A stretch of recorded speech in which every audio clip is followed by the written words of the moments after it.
On this week's episode, Ghostface slashes Spider-Man at the box office.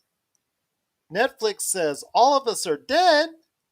And why is IGN surprised at how well Xbox is doing? All this and more as we once again delve into the pop culture cosmos. And we're back with another episode of the Pop Culture Cosmos. This is Gerald Glassford from Pop Culture Cosmos, Game Source, Inside Sports Fantasy Football, and the Lakers Fast Break. We truly appreciate everyone out there listening to all of our shows. And if you can, please give us a 5-star review on Apple and Spotify podcasts. Plus, if you can like, share, subscribe, follow, or do anything that you can to support us right here at the Pop Culture Cosmos, Lakers Fast Break, Inside Sports Fantasy Football, Game Source, and the great folks right there for you next to me, Degenerate 2018 on Twitch, of course, our site, popculturecosmos.com, and the fact that we not only cover the latest news and trends of pop culture right there at Pop Culture Cosmos on Facebook, plus we are the #1 tabletop RPG streamer on Facebook with a number of great tabletop RPG gaming from the world of Dungeons & Dragons and more.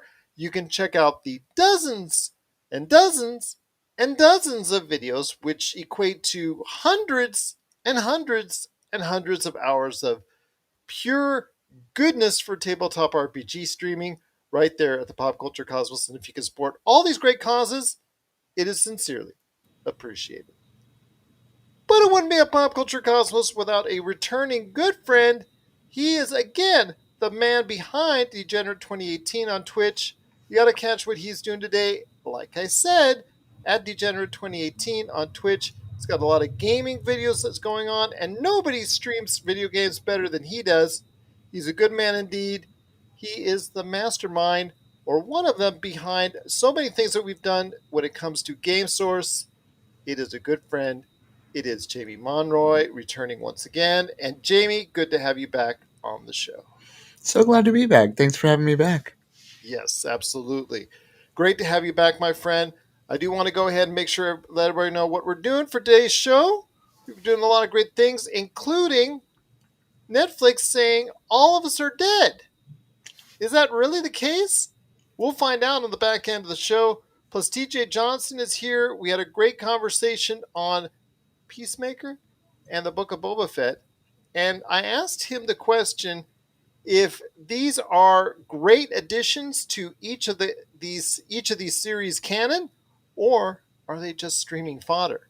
So he's going to answer that question on the back end of the show, plus also talk about Spider-Man as he, like Jamie, and I mentioned Jamie in our interview with TJ Johnson about how Spider-Man No Way Home has affected him as well. So I'm going to go ahead and let everybody know that we had a great interview, so that's coming up on the back half of the show. Plus, also, we're going to be talking about recent comments IGN made because they had a couple shows where they talked about their surprise at possibly how close the current console race is between the Xbox Series S and X and the PlayStation 5.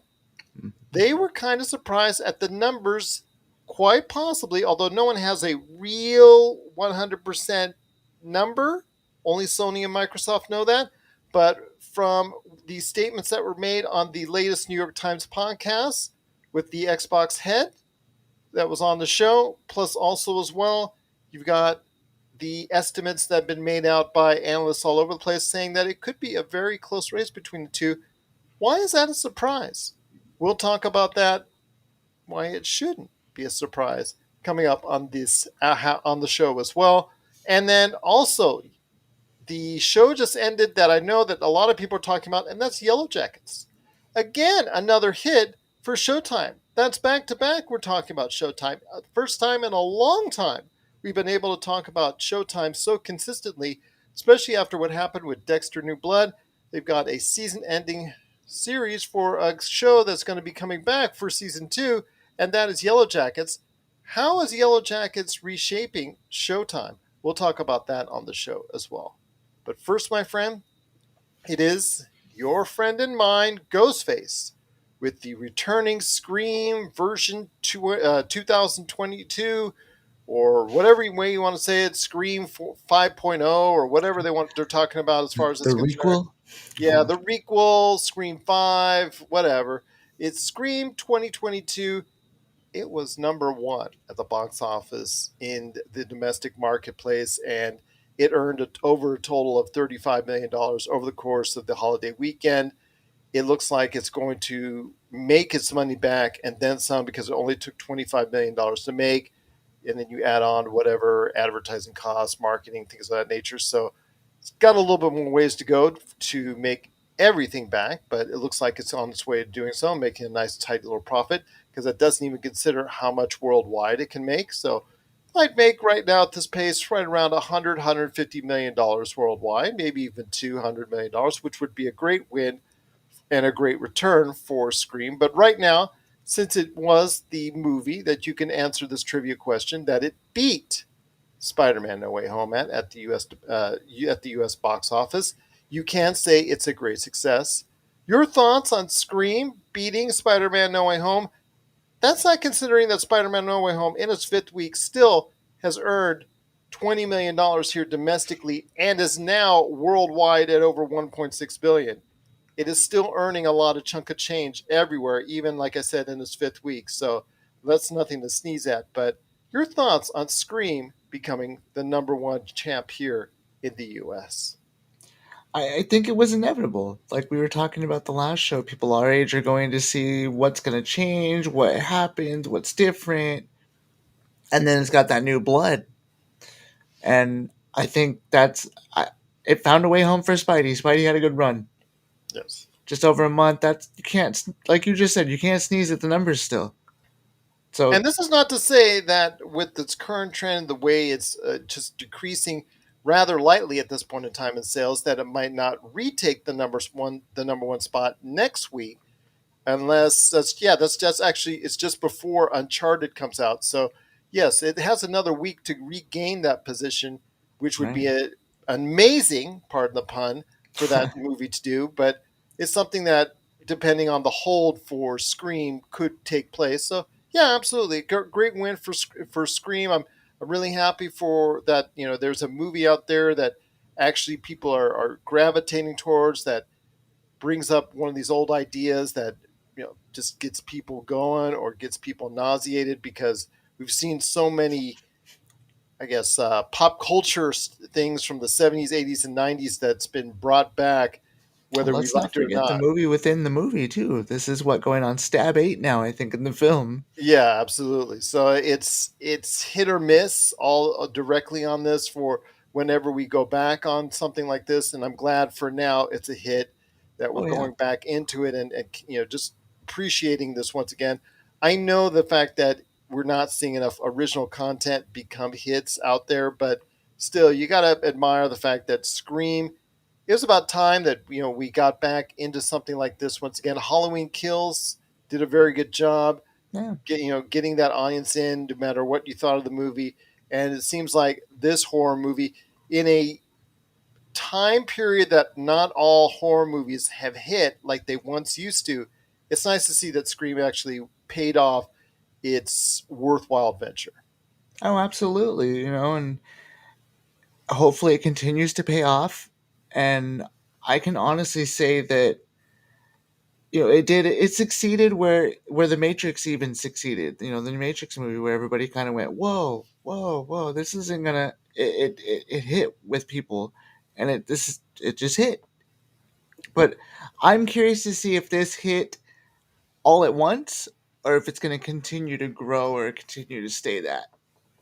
I have a feeling it's going to have a little bit of a slide, but we'll see what happens. Again, we could easily see Spider-Man: No Way Home retake the number one spot here domestically and Hmm. also worldwide. So we'll wait and see.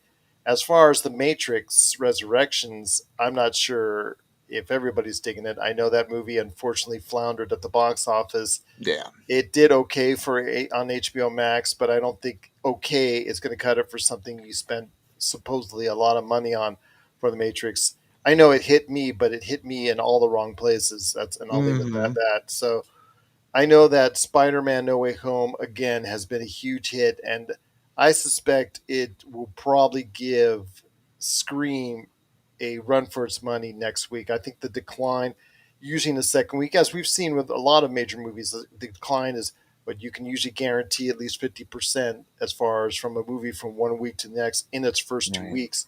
Then you start seeing the slower declines of anywhere from 20 to 30%, sometimes even less. Sing 2 is actually holding on to its audience as it goes over $100 million domestically. So that's something that I think a lot of people need to be thinking about, that sometimes these movies hold the longer they're out in theaters. So we'll see what happens. But yeah, very interesting. Scream getting that job done. Ghostface slashing his way through Spider-Man No Way Home. So now you can answer the trivia question: what movie actually defeated Spider-Man No Way Home at the box office here in the U.S.?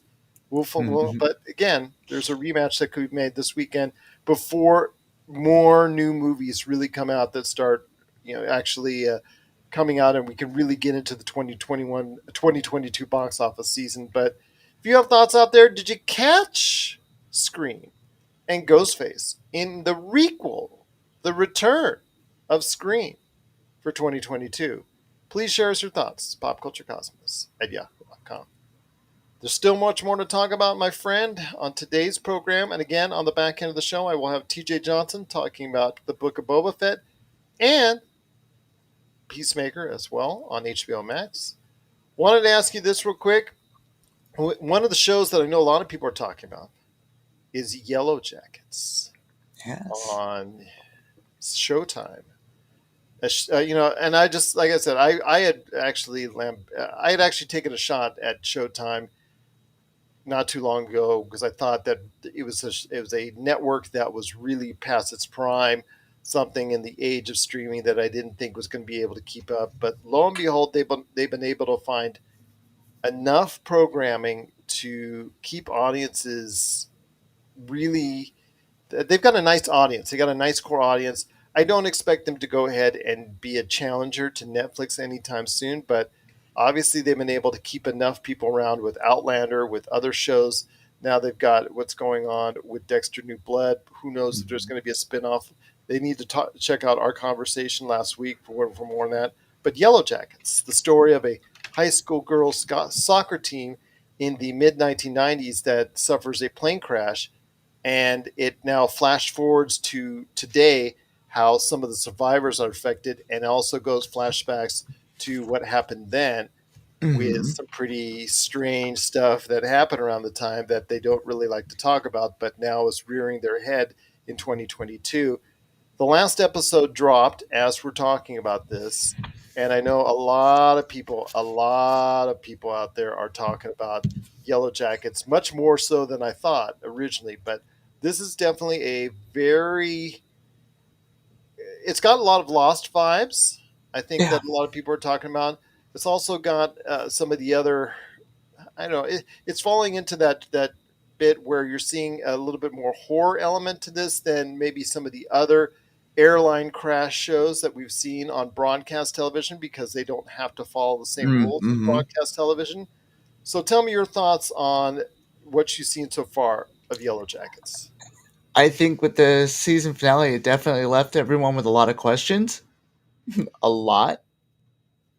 As far as, things that happened that, it implied that somebody that everyone thought was gone or dead is was implied in this season finale. So spoiler alert that they're alive. I'm not going to say who, so it's not that big of a spoiler, but it does imply that someone that everybody thought was gone is now around. And that, leads a lot of questions. Uh, I know that they did kind of a, how do I want to say this? Kind of a Dahmer kind of thing. I know somebody may or may not have been eaten. Like, who was it? Yeah, they did some pretty, I guess, very nasty stuff, I guess, during the course of the time that they were all stranded and waiting for help. And then I don't know if it's just me, but they do tend to toy with this. The show likes to toy with the element of supernatural. Yes, kind of like the Lord of the Flies in a way too, as far as when they were all stranded.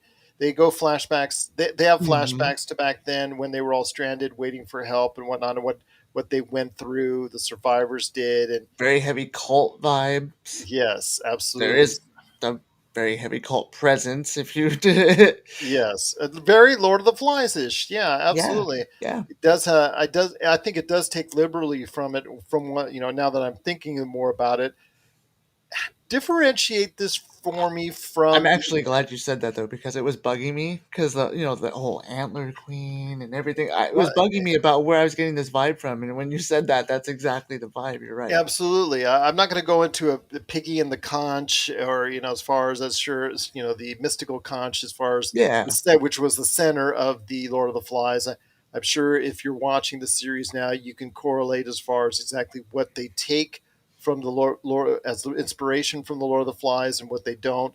But I say it's been a good run. It's getting people talking, and that's what counts.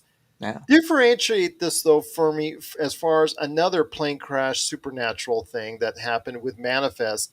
Oh, That yeah. was a show on NBC that did not do as well as they had. Manifest was something that NBC heavily promoted. It was going to be something that they had a lot of hopes on, didn't quite generate the kind of audience that they thought it would. Then it goes to Netflix. Boom, everybody loves it. Now they're after so many people protested and so many people just had a petition signing and all that.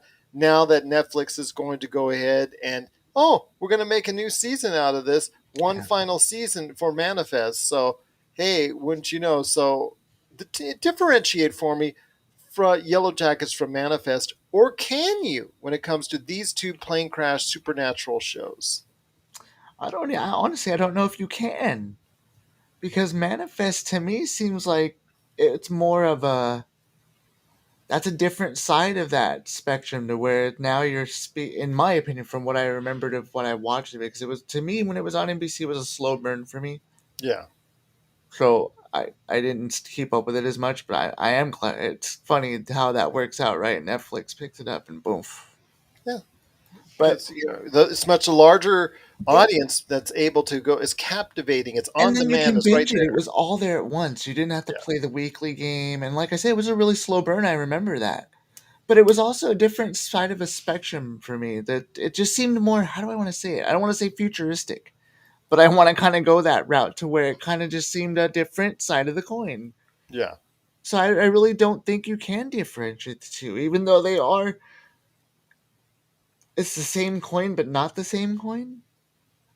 yeah. They've got subtle differences, I think, and also the fact that yes, there is this unspoken thing that's talked about as far as the 5 years of Manifest that they were gone when it only seemed like a few minutes, and now some weird stuff is happening because of it. But it's a little different with Yellow Jackets because they actually go into detail in regards to the incidents that took place right after the plane crashed. And actually, they go into it before and how they were so hopeful going into the soccer tournament that they were flying for and all that. So it's very different.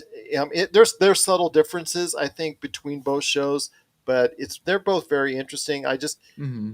I don't want to see any more plane crash shows. Okay, Can I ask after you a Yellow question though? Jackets, After I'm what you done with just said, I'm done with plane crash shows after let this. me But ask go you a ahead. question then, because you almost read my mind. I think. Do you think that both those shows, knowing how popular Lost was, said let's just go and run with this vibe, and now enough is enough? Quite possibly the case because back in the day, if people aren't aware, Lost was in a different era when there was not a streaming contender, when it was only cable and broadcast networks. Lost was the talk around the workplace. Every single episode it dropped. I think it dropped on Monday nights or was it Tuesday nights? Whenever it I think it dropped, was Mondays. yeah, I think it was Mondays. The next day, people would be talking about it around the water cooler. Hey, did you Oh check yeah. out what happened? What about this? The numbers on this? What's going on? Or the strange lottery Well, numbers? even references to it in movies, like remember what was it? This is 40. The Yeah, daughter. But yeah, I can't watch Lost. She got all upset 'cause she couldn't watch Lost on her yeah, tablet. absolutely. The inference that they gave as far as whether it's some type of religious thing that was going on that they want to infer to, or heaven and Right. hell, or where were they at, and were they in purgatory and the whole 9 yards. So I know a lot of people don't like the way it ended. There's another show that nobody really liked the ending of, Go figure, right? but I want to hear your thoughts out there. What you think of Yellow Jackets? We really want to hear if you like what you've seen so far from the first season of Yellow And what Jackets. questions you have, because I know it left a lot of questions. That it did, that it did. But let us know, popculturecosmos at yahoo.com. Well, my friend, before we hit the break, I wanted to go ahead and ask you this. IGN last week on a couple different shows that they have. If you want to go to IGN.com, go for it and check them out. But you'll get a pretty clear picture which shows that was. The individuals on the show were kind of surprised after coming up with what Phil Spencer did as far as the Xbox man, right, the boss of Xbox, Mm-hmm. was on the New York Times podcast recently and commented exactly how far, or generalities, how well Xbox is doing this current generation. He said that Xbox Series S and X are doing better than what any previous Xbox generation has done, which includes Yeah, the the 360. 360 included. Yes, 360 included, which was the most successful of any of the previous Xbox generations, above the Xbox One. And everybody knows, well, if you ever want a deep insight of what happened to the Xbox One, that's something. If you want to go ahead and give us a shout out, we can go into something special on that for you at some point in time. But that's a long story in and of itself on how the Xbox One didn't get to continue the success that the An Xbox interesting 360 one, has. though. Yes, a very interesting one indeed. Actually, if you go and check out the Xbox documentary that they did, the six part documentary that they did, that's now available on YouTube on the Xbox channel, it goes into detail on that. But I want Nice. to go ahead and ask you this. I mean, right now, like I said, he was on the show, the New York Times podcast, and alluded to how well they're doing. And Mm-hmm. analysts have gauged based off of somewhat recent stock reports and admissions by Sony about how well the PlayStation 5 is doing. And the PlayStation 5 still has a lead, but the lead is not as large as everybody had assumed and thought based off the previous console generation, which the PlayStation 4 owned. Right now, it looks to be that both are in the mid teens right there as far as millions shipped and millions sold. So I ask you this, my friend, the IGN reviewers out there, the IGN personalities that actually were talking about this, for the Mm-hmm. most part, seem surprised. Should you be?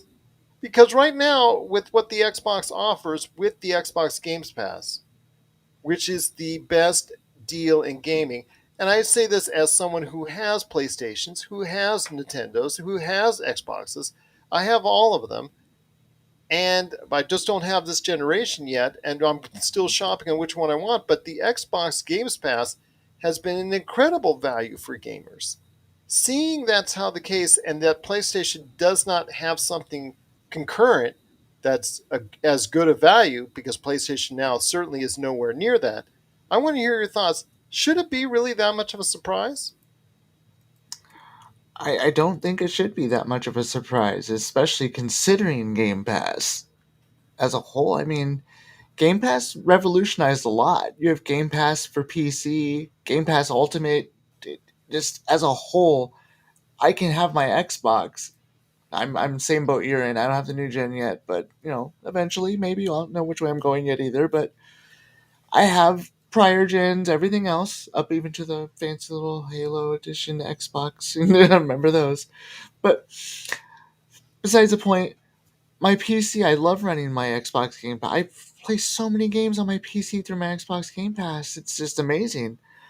And I can't say that I have anything comparable to that for PlayStation, unfortunately. What remote play, that just doesn't cut it for me. It's Yeah. not the same and it doesn't work as well. Uh, I, I agree that that's a big one. That's a big, big selling point for Xbox and Microsoft. I think Sony's trying to push something a little themselves that just not doing it the right way. I know just recently, I think as of maybe today or yesterday, was that the PS3 games started popping up in the PS5 store. But I mean, is that enough? Yeah, but you have to rebuy them. And Right. the, and the thing That's not is, enough. with their first party titles that they come out, like Ratchet and Clank, or what's coming up in the future with Horizon, the new Horizon game, Horizon West, Horizon Hmm. Forbidden West. Then you have Gran Turismo 7. Those Right. games are coming up. You have to pay 60, oh, excuse me, with a PS5 version, $70 each one in order to go ahead and play it. Well, speaking Whereas of those, are they gonna? Is it gonna be worth it, or are you gonna be buying a PS4 Pro to play those on because it's still gonna be on that version as opposed to being able to even get a PS5? that's because they now realize, in fact, they restarted production on PlayStation 4s because they can't produce PlayStation 5s in the amount that they need to go ahead and take care of the demand currently on it. But again, you now have to purchase their first party games separately. Hmm. Returnal, Ratchet and Clank, like I said, got the upcoming God of War. All of those you have to purchase separately. So you're talking at least $350, possibly $400 worth of first party games that you will have to buy on your PlayStation 5, as opposed to what you can do if you're an Xbox Games Pass owner on a PC or an Xbox Series S or X, Yeah. which is my conclusion. Like, for instance, Starfield coming up later this year, which is now, because of Bethesda and that they've been bought out by Microsoft, is now going to be a first party game. Yeah. It will be free as part of the Xbox Games Pass. Sure, you can spend $70 on it, but why would you if you're already paying the X amount a month you're already paying for Xbox Games Pass? Which leads me to what I'm trying to say now is value in gaming means a whole lot, and gamers usually don't have a lot of cash on hand. Usually. So I'm saying this right now that it shouldn't be as much of a surprise as it is, because PlayStation, for all of what it's done and all the things that the PlayStation 4 did right, the PlayStation 5 is not necessarily doing wrong. It's just not doing enough right in order to go ahead and substantiate itself as a definitive, clear leader so far in this generation. Yeah, I agree. It's definitely not doing anything differently Yeah. that's making everybody, at least not making me go, ooh, yeah, I really need to go that route. And I know the PlayStation 5s are still selling out. You can't get them anywhere. The Xbox Series X's are almost as rare and just seem to be seemingly just as extinct right now when it comes to trying to be able to get one. The Xbox Series S of any of this current console generation seems to be the one that you can actually go and find and go and get. But to a lot of gamers, they want to spend the full $500, like myself, and get one that actually has the full capabilities. So I'm Yeah. waiting until I can get my hands on it next. But it is that value that I think that gives, and I think that if PlayStation still continues to ignore it, or unless they come up with something soon by E3 or maybe sometime during this year that's comparable. If they don't, eventually everyone's going to catch on to this, and the worldwide sales of the PlayStation 5 and the Xbox Series X may become even more even in the not too distant future. Yeah, that's true. I mean, I can't argue with the Game Pass's value at all.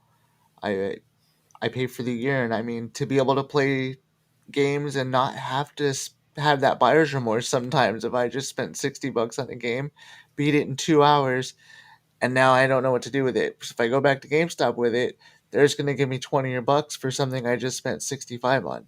So, Mm-hmm. I'd rather spend $60 on a year of Game Pass and play what I want. And not only that, they get so many games that come out day one. Absolutely. Not only just first party games that come to it, but there's a lot of third party games that they have agreements with, indie Yeah. games that they actually make agreements with. There's actually a lot of classic games from the past that they bring out, as far as that are either what backwards compatible that they make, as far as that's concerned, or if they go ahead and they just go and bring out some stuff that they, last year, Mass Effect Legendary Edition Yeah. this month became part of the Xbox Games Pass. If you have never ever purchased a Mass Effect game, but you've always thought about it, there is no reason why now, as an Xbox Series S or X owner with an Xbox Games Pass, why you shouldn't, because it's actually free with the service. Those But are you're just a just little reminding thing. me of that. That's the other plus. The EA, you get Yeah, EA games with your Xbox Game Pass now as well. Selected ones. And then again, I don't expect Mass Effect Legendary Edition to be on there forever. It's probably going to be going away at Oh, some right. point. It is like a Netflix service that there will be like these third party games, and even some of their first party games will be leaving at a certain point in time. So once it's on the service, play it as soon as you can. But I'm just saying that the value right now of the Xbox Series S and X with the Xbox Games Pass makes it a closer race, and I don't see it getting widened until I see PlayStation come up with something just as consistent and just as valuable as what Xbox is doing right now. If anything, we're going to see Microsoft possibly take a little bit of a lead. We could.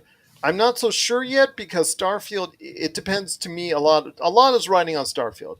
If Starfield is a massive hit and return for Bethesda to the top of the food chain after the Yeah. debacle of Fallout 76, then absolutely. If it's like Elder Scrolls Skyrim and it just Yeah. it's become a major hit of the last decade, and if it becomes the major hit for this decade, Starfield does, then there you go because it's a brand new IP and they've got everything that all the chances out there. It's got to look and play good. So if it does, this could be a massive holiday hit for Xbox and could do something that even Halo Infinite couldn't do, and that is put the Xbox Series S and X over the top in this race by year's end, possibly. Good. But that's Agreed. still there's still a lot of work there for Xbox and PlayStation to do. So we Let's want to just hope hear. this game isn't fully like Skyrim, though. I don't want to see Starfield, everywhere.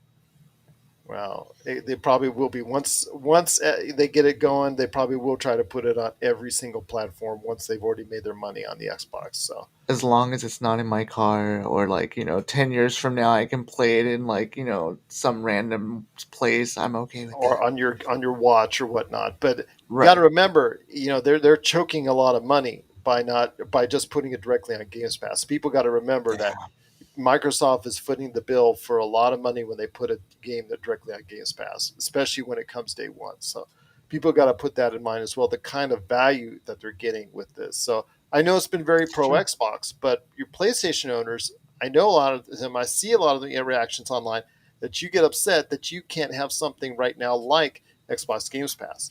So we Yeah. want to know out there, what are your thoughts on this current console race and why it's so close? Is it just Xbox Games Pass or is it something more? Please let us know. PopCultureCosmos at yahoo.com. Well, coming up next is TJ Johnson talking about Peacemaker and also the Book of Boba Fett, and if they should be included on this canon on the canon for each of the series, or are they just fodder for these streaming services? Find out his answer, plus his thoughts on Spider-Man: No Way Home, as we go ahead into the back half of the show. This is the Pop Culture Cosmos, and we're back with the show. It's the Pop Culture Cosmos. It's Jamie Monroy along with Gerald Glassford right here for you. I want to thank so much TJ Johnson for stopping by on the program. But before we head on out, my friend, Netflix says all of us are dead because a new hit movie has come out for Netflix worldwide, and it's from the great folks in South Korea. Once again, I'm telling you, what they're doing there in that part of the world as far as creating entertainment is just mesmerizing. The shows that they're Oh, bringing out, and it's not just Squid Game. They brought out a ton of shows afterwards. The success of Squid Game, trying to repeat the success of Squid Game, that for almost every one of them have become a hit. And the latest one is a movie that you pointed out to me. it's a Oh, TV series, drama TV series out of South Korea. Yeah. yeah, it's a drama TV series. It's out of South Korea. I saw the trailer the other day. It's All of Us Are Dead. I don't know how much of a drama it is. Maybe you can go ahead and equate it to The Walking Dead, but for what they showed off in the trailer, with a whole bunch of people just starting the old, turning into, what's all it takes is one person getting bit by one experimental mouse, A and it chain goes from there. reaction. Yep, and chain reaction. It goes from there. So your thoughts on All of Us Are Dead on the way out? I'm really excited and intrigued for this. It's going to kick off on January 28th. That's when it's scheduled to air. It's actually, I don't know if you know this, it's based off a webtoon, actually called Now Mm. at Our School, that was published between 2009 and 2011. because actually most of the action begins in and around a school area, centers around some school kids, and they love Right. the high school format. I know that they deal with a lot of shows in South Korea entertainment about as far as the high school area, high school kids in certain environments, and they throw them. Let's throw you in this horror environment. Let's throw you in that horror environment. And I'm like, Right. okay, Even Battle Royale. Remember Battle Royale? Let's yep. take cool kids and put. I feel like there's something with something there that we're just not. I don't know. No, Somebody needs to look into that. they love their education over there as well. They should, because education is everything, and somebody's getting a good film education over there because a lot of stuff is so popular with us here and all over when it comes to their shows and entertainment. I mean, you've seen Parasite, Yeah. Oscar, and a ton of cash at the box office. You saw Squid Game captivate audiences last year and become one of the best shows on television. Period. And now you're seeing the same, and now you could see the same thing again with All of Us Are Dead. So I think so. Netflix, yeah, you got to credit Netflix for actually, just going into the marketplace and working with all these great entities over in South Korea and just saying, you know what, we want to make a deal with you and we want to promote it on a platform that nobody else has. And I just got to give Netflix all the props on that. I And a know, huge platform at that. So kudos to them, like you're saying, for yeah, doing that. absolutely. But yes, I mean, for all you zombie lovers out there, All of Definitely Us Are check this Dead. out at the end of the month. Yeah. Yeah, so this could be the refresher for those who have kind of tired themselves on The Walking Dead. This could be a return to the apocalyptic zombie saga that so many of us enjoyed for so many years with The Walking Dead. So, do you believe Netflix when they say All of Us Are Dead, the upcoming series coming later this month to Netflix? Jamie and I really dig the trailer, and the trailer is available right now on the Facebook page for Pop Culture Cosmos. So if you want to check it out, it's right there for you. But do you believe Netflix when they say all of us are dead? Please let us know. PopCultureCosmos at yahoo.com. I think I'm alive. I think.